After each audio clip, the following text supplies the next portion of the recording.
오늘 우리에게 주시는 하나님의 말씀은 창세기 45장 16절에서 28절 말씀입니다.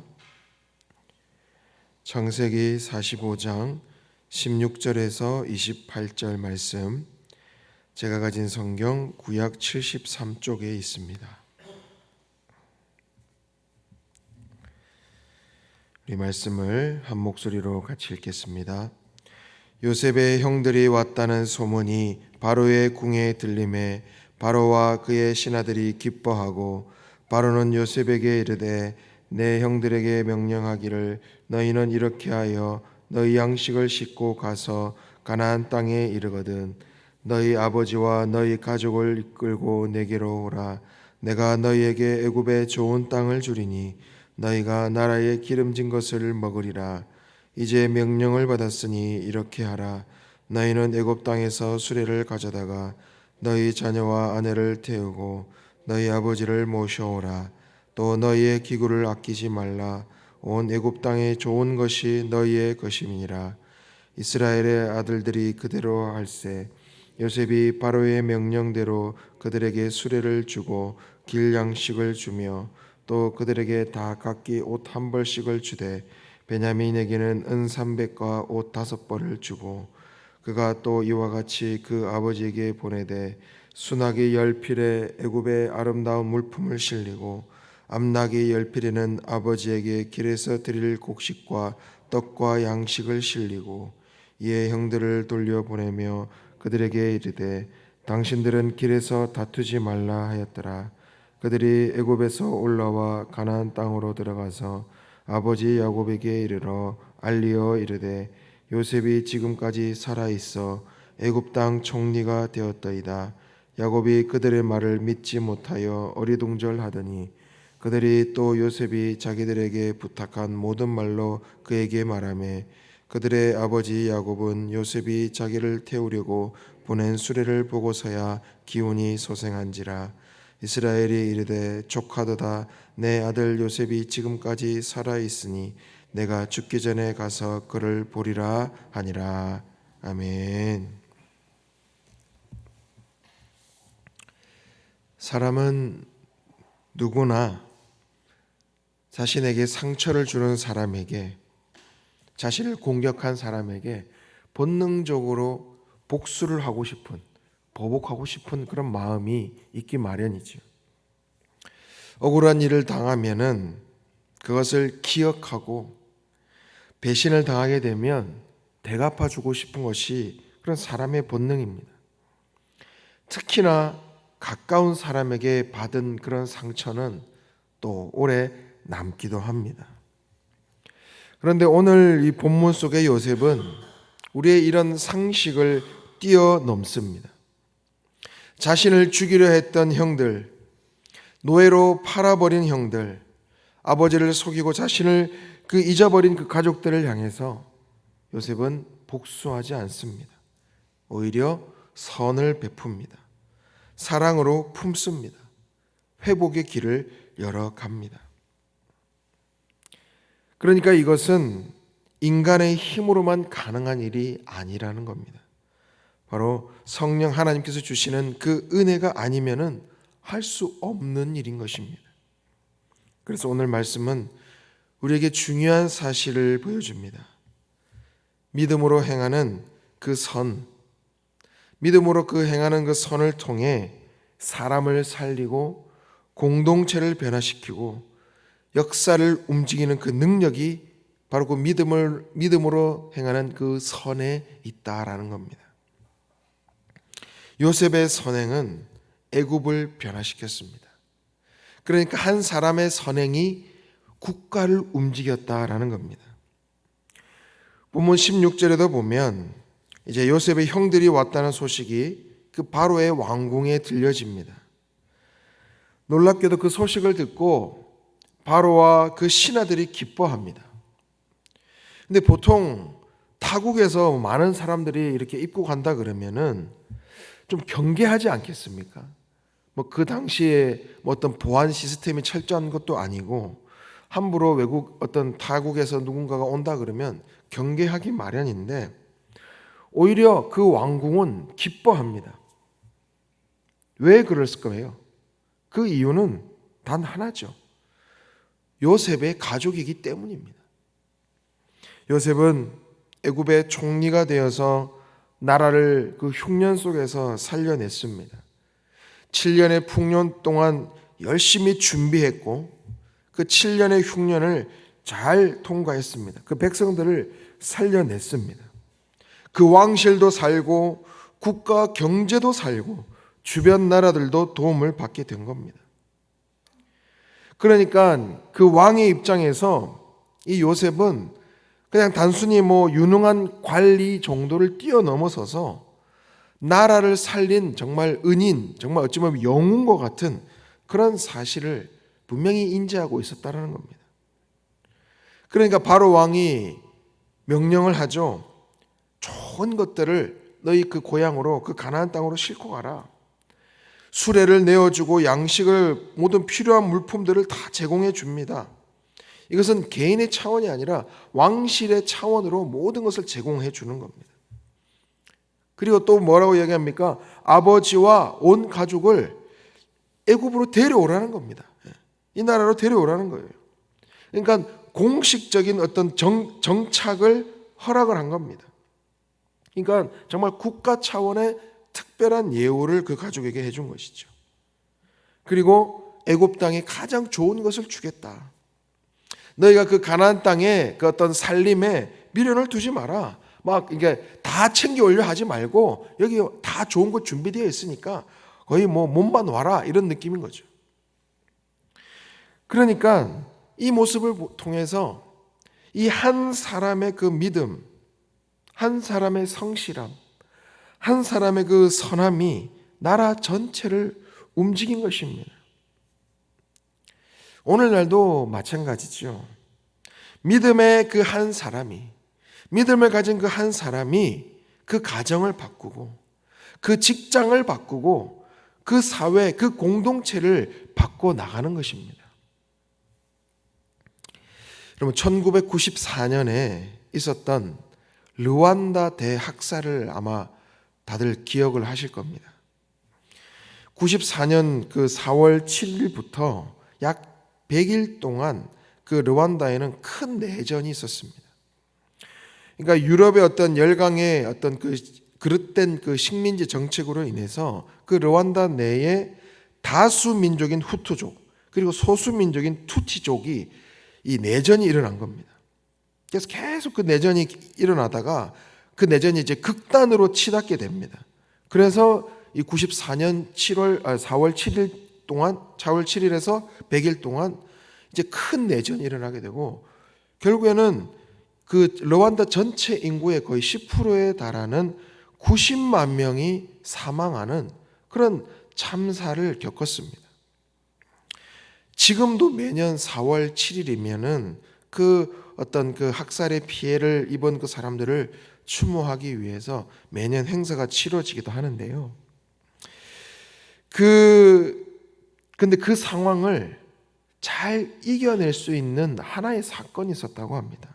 그게 뭐냐면 가차차라고 불리는 마을의 재판 제도에 있었다고 합니다.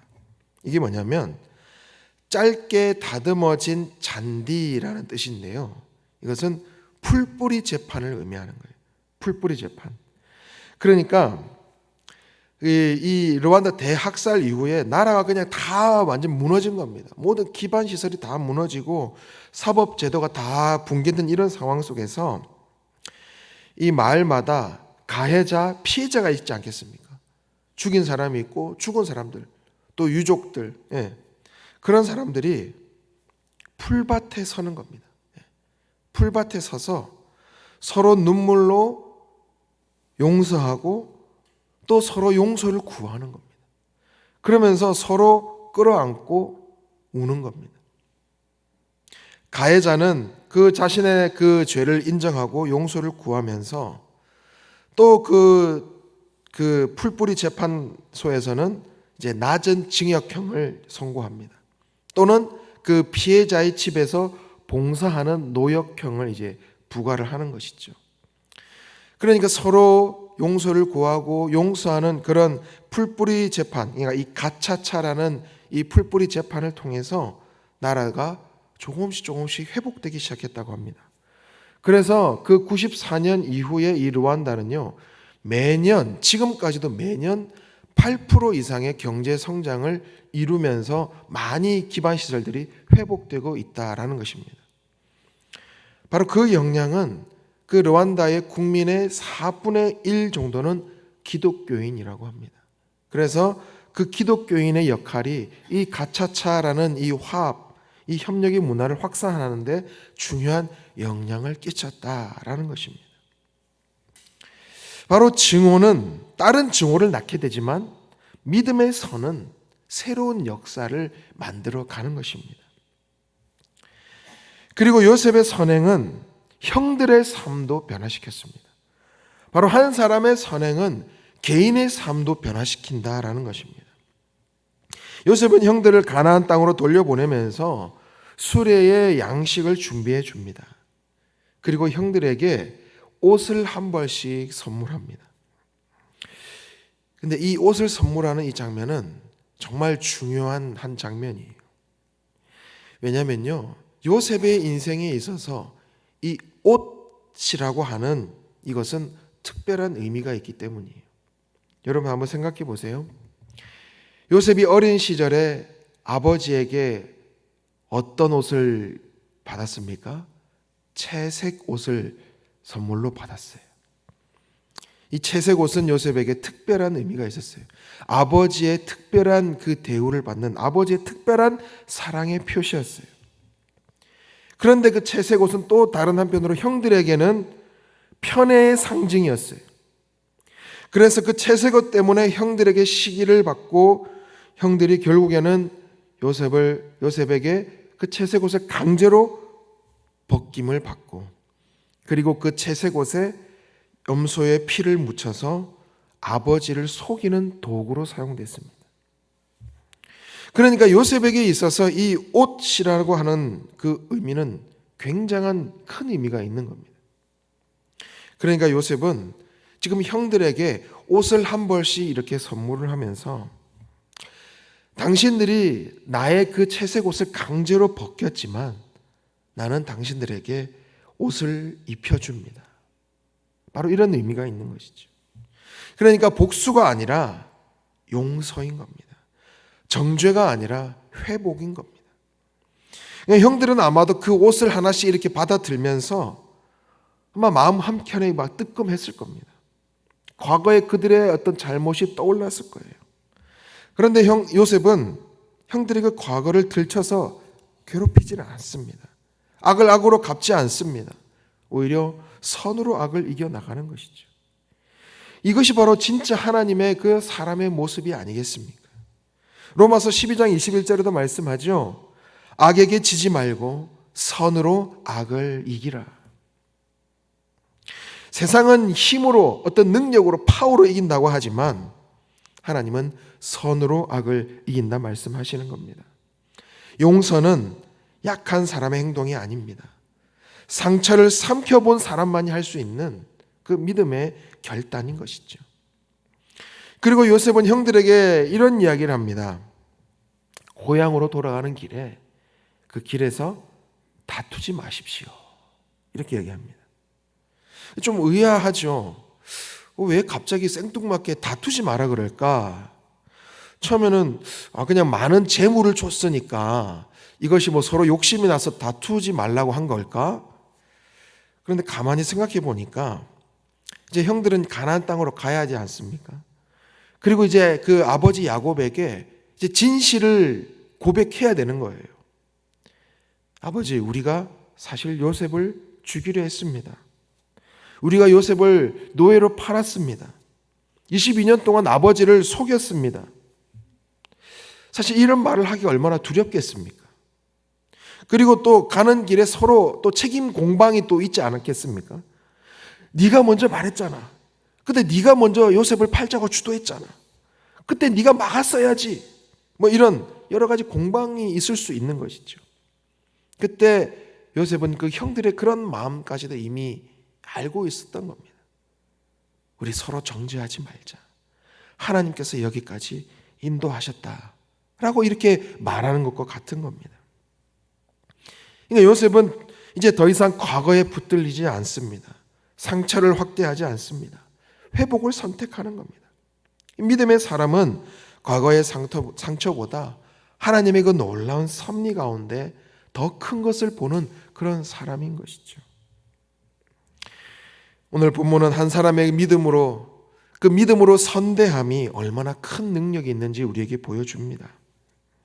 요셉 그 한 사람의 그 인내와 그 믿음, 그 선대함은 애굽 그 국가를 변화시켰습니다. 형제들을 변화시켰습니다. 그리고 아버지 야곱을 살려냈습니다. 가정을 회복시켰습니다. 이 한 사람의 선함은 결코 작지 않은 것입니다. 오늘 우리도 마찬가지입니다.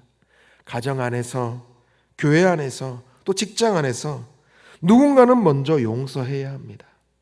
누군가는 먼저 품어야 합니다. 누군가는 먼저 선을 행해야 하는 것이죠. 그 믿음의 선행이 얼어붙은 관계를 녹이고 죽어져가는 영혼을 살리고 공동체를 회복시키는 하나님의 능력이 될 줄 믿습니다. 한 알의 밀알이 썩어져 큰 열매를 맺듯이 우리의 어떤 그 작은 믿음의 그 실천과 행함이 많은 사람을 살리는 그 은혜의 씨앗이 되기를 주님의 이름으로 축원합니다. 기도하겠습니다. 사랑과 은혜가 풍성하신 하나님 아버지, 오늘 말씀을 통해 믿음의 용서와 선대함이 얼마나 귀한지 깨닫게 하시니 감사합니다. 우리는 상처를 받으면 미워하고 억울하면 갚아주고 싶어하는 연약한 모습이 우리 안에 있음을 고백합니다. 주님 모두 내려놓게 하시고 악을 악으로 갚지 않고 선으로 악을 이기게 하여 주시옵소서. 우리 안에 있는 미움과 분노를 성령의 은혜로 녹여주시고 용서할 수 있는 믿음을 허락하여 주옵소서. 한 사람의 믿음이 가정을 살리고 나라를 살리듯이 우리도 하나님께 쓰임받는 믿음의 사람이 되게 하여 주옵소서. 우리의 작은 그 사랑의 한마디가 누군가를 살리게 하시고 우리의 선한 행실을 통해 하나님의 영광이 드러나게 하여 주옵소서. 우리의 가정 가운데 화해의 은혜를 주시고 교회 안에 사랑과 하나됨을 허락하여 주옵소서.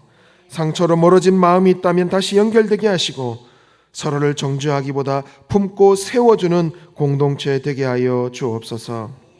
그리하여서 절망 가운데 있는 심령들의 다시 소망을 허락하여 주시고 지쳐있는 영혼들에게 새 힘을 부어주시고 메마른 삶의 회복의 은혜를 베풀어 주옵소서.